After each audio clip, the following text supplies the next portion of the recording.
Oh, a medieval city. What a surprise. How many of them have I built? 3, 4. Hidden in the far north, welcome this time to a snowy city. I'll take you with me on a little tour of it and present the different choices I made and the reflections I had during its conception almost 5 years ago.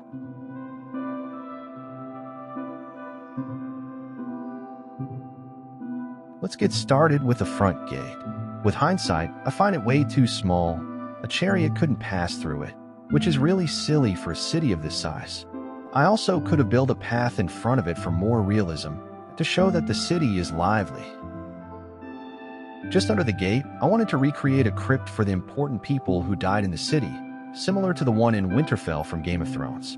It might have been better to place it beneath the central keep reserved for the lords of the city.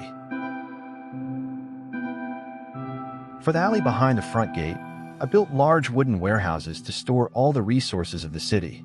You can still see some resources in front of the building before they are stored.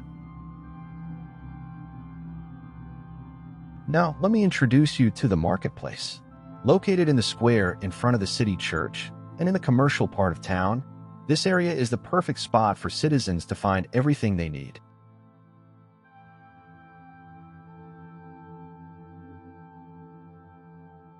These few buildings in the corner are an extension of the marketplace and also serve as commercial buildings where you can find food, tools, and all sorts of materials. Leaving the market, we travel to a completely different part of the city, the fishing harbor. After passing by small wooden houses, we arrive at even smaller homes with thatched roofs. These houses belong to the fishermen, who live in a poorer part of the city. There is also a wooden dock extending into the sea, allowing the fishermen to moor their boats or fish from the coast.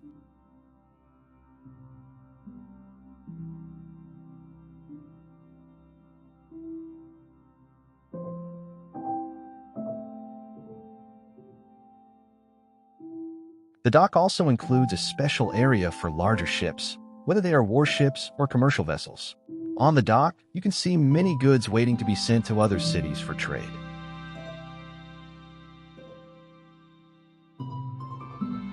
Let's move to another part of the city. Still with roofs made of thatch, these houses belong to the lowest social class. Here, you can find many fish shops and see some cats waiting to catch a few fish. This part of the city is almost the size of 1/5 of the entire square.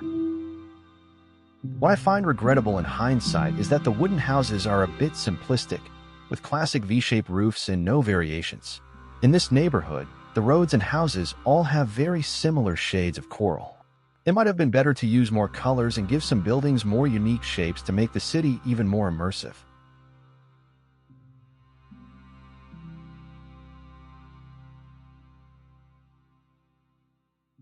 We can now move to the most important part of the city, the wealthiest area. Here, in front of the central keep, live the most influential nobles.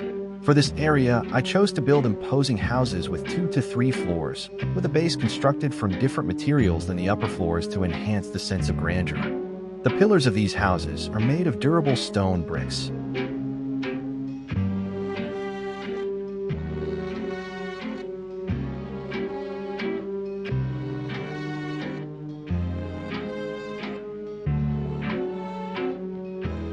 Let's take a look at the central keep. Also inspired by Winterfell in Game of Thrones, I aim to recreate the atmosphere of the castle's corridors and a central courtyard where the family members live and train.